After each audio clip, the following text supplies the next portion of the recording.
Salut les amis. Aujourd'hui je suis en bleu. Je porte fièrement les couleurs de l'autisme. Non, je rigole. Et si on parlait du trouble sensoriel aujourd'hui?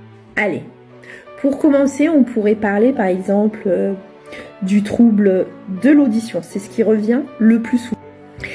Alors peut-être tu vas te reconnaître dans cette vidéo.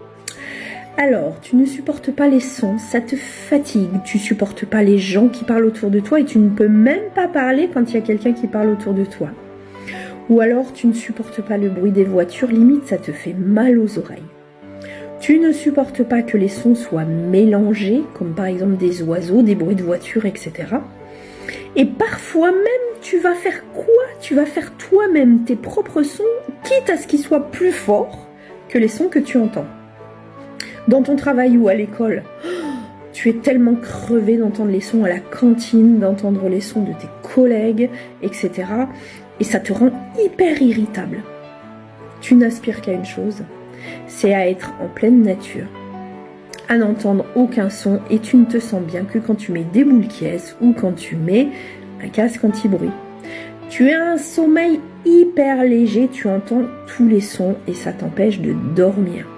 Eh bien, laisse-moi te dire, c'est une liste non exhaustive, mais peut-être que tu as un trouble au niveau de l'audition, un trouble sensoriel.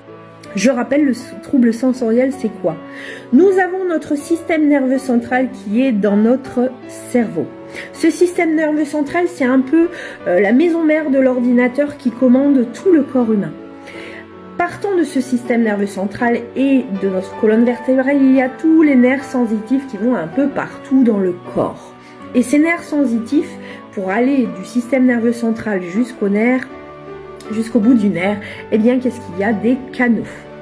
Ces canaux, chez une personne neurotypique, eh bien, l'information est fluide. Chez une personne neuroatypique, qui a un trouble neurodéveloppemental, eh bien ces canaux, soit ils sont trop ouverts et la personne va alors être hypersensible, soit ils sont trop fermés et la personne va être hyposensible.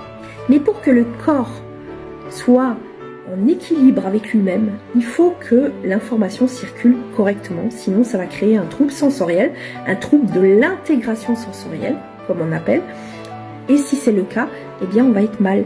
Et donc inconsciemment, on va compenser les manques ou les troubles et ça va créer des troubles du comportement.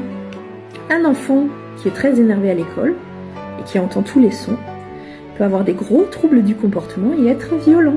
Oui, oui, oui. Allez, la suite pour un prochain trouble.